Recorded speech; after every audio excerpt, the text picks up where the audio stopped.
नमस्कार, प्रणाम। मैं रजनीश कुमार पांडे आप सभी का हार्दिक स्वागत करता हूं एक बार फिर प्रैक्टिस मॉक एसएससी पर। आशा करूंगा सभी लोग एकदम स्वस्थ होंगे, मस्त होंगे और पढ़ाई ज़बरदस्त कर रहे होंगे। शुरू करते हैं बिना समय गवाए। पहला प्रश्न आज का करंट अफेयर्स का, जो कि बहुत ज़्यादा इम्पोर्टेंट होने वाला है, तो हम लोग देखेंगे। हाल ही में प्यारे बच्चों, हैदराबाद लिबरेशन डे मनाया गया। ठीक है, ये कब मनाया गया? हैदराबाद लिबरेशन डे कब मनाया जाता है? 17 सितंबर को। किसके द्वारा मनाया गया? सेंट्रल गवर्नमेंट के द्वारा। याद रखेंगे हम आप लोगों के प्रश्न में यदि इस तरीके से आए कि हैदराबाद लिबरेशन डे किसके द्वारा मनाया गया, है ना, तेलंगाना सरकार के द्वारा, आंध्र प्रदेश सरकार के द्वारा, केंद्र सरकार के द्वारा, तो याद रखना ये जो है सेंट्रल गवर्नमेंट के द्वारा हैदराबाद लिबरेशन डे 17 सितंबर को मनाया गया है। इसके अलावा अगला क्वेश्चन, जो हाल ही में पीएम विश्वकर्मा योजना विश्वकर्मा जयंती के दिन लॉन्च की गई, है ना, जिसका उद्घाटन किसने किया? पीएम मोदी ने इसका उद्घाटन किया और इसमें लगभग 13,000 करोड़ रुपए का जो है फंड है। प्रश्न ये है कि पीएम विश्वकर्मा योजना के तहत कितने प्रकार के मतलब व्यवसायों से जुड़े लोगों को जो है इसमें शामिल किया गया है जिससे कि हेल्प होगी। तो वो 18 प्रकार के, जिसमें बेलदार, राजमिस्त्री, नाव बनाने वाला, मछली बनाने वाला, बुनकर, ये सारी लिस्ट हैं। ठीक है, तो 18 व्यवसायों से जुड़े लोगों को इसमें शामिल किया गया है। अगला क्वेश्चन, हाल ही में जो हमारा नया जो संसद भवन बना है ना, पुराने वाले का नाम क्या हो गया? पुराने वाले का नाम हो गया संविधान सदन। न्यू इंडिया का जो पार्लियामेंट बना है उस पे हाल ही में फ्लैग होस्ट यानी कि झंडा को जो है किसने फहराया है? तो याद रखना, जब भी कोई सरकारी नई बिल्डिंग बनती है तो ये कार्यक्रम होता है फ्लैग होस्ट, जिसे जो है वाइस प्रेसिडेंट कौन? जगदीप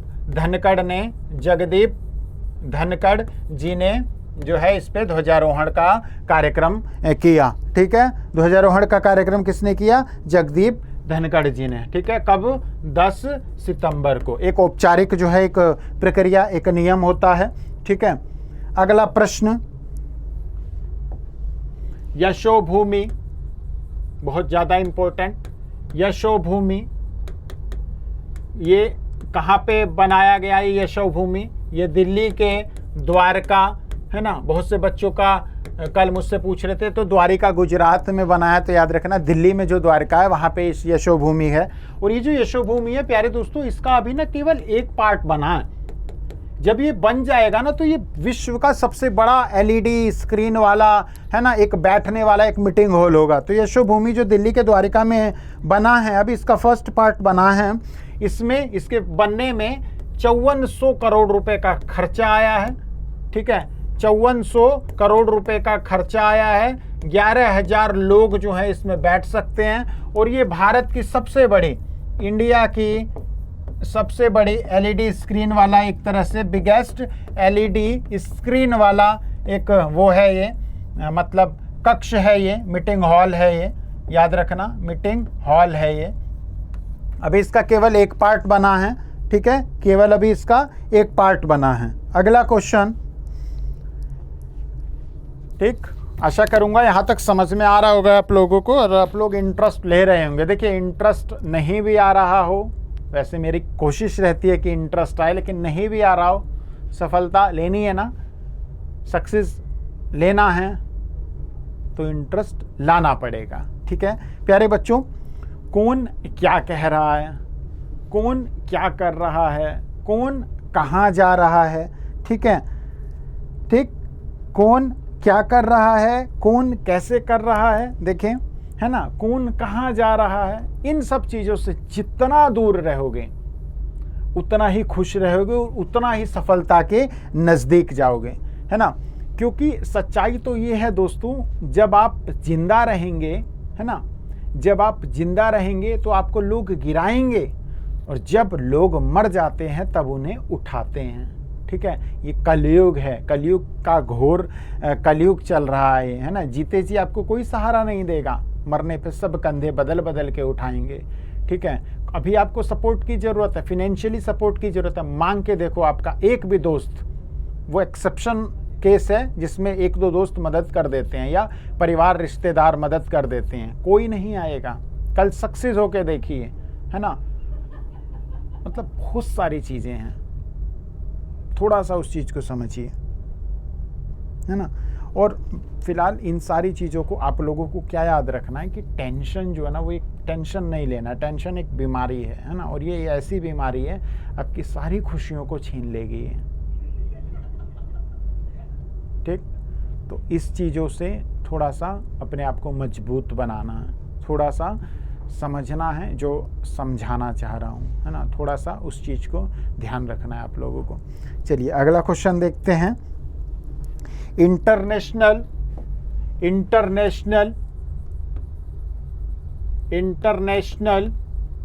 इक्वल पे डे कब मनाया जाता है, यानी कि अंतर्राष्ट्रीय समान, है ना, अंतर्राष्ट्रीय समान वेतन दिवस, इंटरनेशनल इक्वल पे डे कब मनाया जाता है? ये मनाया जाता है 18 सितंबर को, है ना। इंटरनेशनल यानी कि अंतर्राष्ट्रीय समान वेतन दिवस, इंटरनेशनल इक्वल पे डे 18 सितंबर को मनाया जाता है। इसके अलावा हाल ही में आदि गुरु शंकराचार्य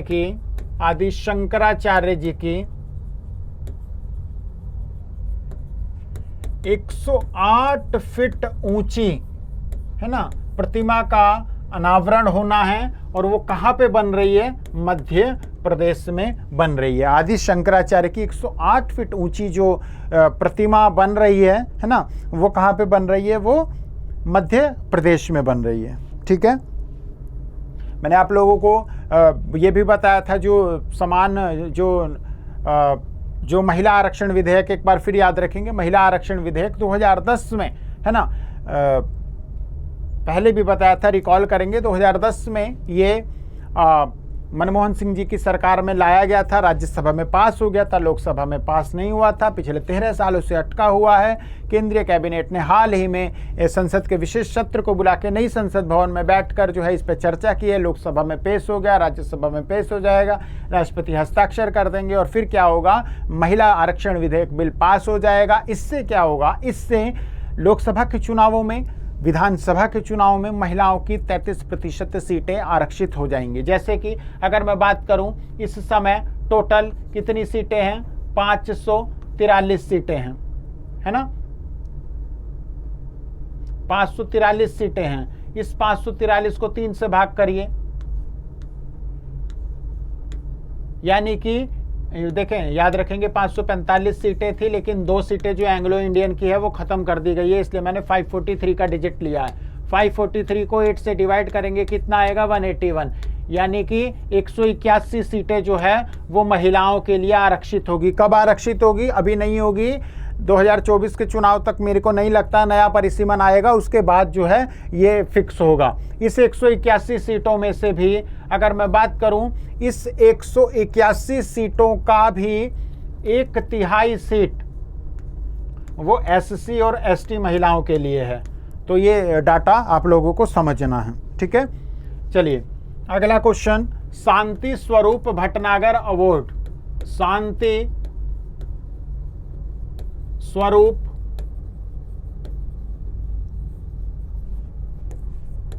भटनागर अवार्ड, हाल ही में शांति स्वरूप भटनागर अवार्ड की जो है वो चर्चा हुई है 2022 की में, है ना।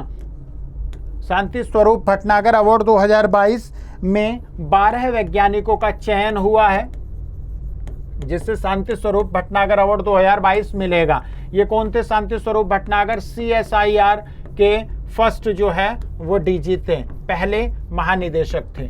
ठीक है, तो ये भी आप लोगों को याद रखना है। हाल ही में एक फेस्टिवल मनाया गया, बंगस वैली फेस्टिवल, शायद पहले करा चुका हूं, कराया है या नहीं कराया आप लोगों के लिए होमवर्क है, कमेंट में मुझे चाहे गूगल करें, चाहे मैंने पहला कराया हो तो वो ध्यान हो, या आप लोगों ने कहीं से पढ़ा हो, बंगस वैली फेस्टिवल भारत के किस राज्य या किस केंद्र शासित प्रदेश में मनाया गया, कमेंट करिएगा। ठीक है, कल इसका आंसर मैं बताऊंगा और आशा करूंगा जितने भी क्वेश्चंस कराए हैं सब आप लोगों को समझ में आया होगा, इंटरेस्ट ले रहे होंगे और खूब मन लगाकर पढ़ाई कर रहे होंगे। ठीक है, कल पुनः मुलाकात होगी इसी मंच के माध्यम से, इसी ऊर्जा के साथ। एक तो बच्चे कमेंट करते हैं सर आप ऊर्जा में रहते हैं, देखिए रहना पड़ेगा। ठीक है, कंडीशंस कुछ भी हो, एनर्जेटिक रहना पड़ेगा, दिखना पड़ेगा, है ना।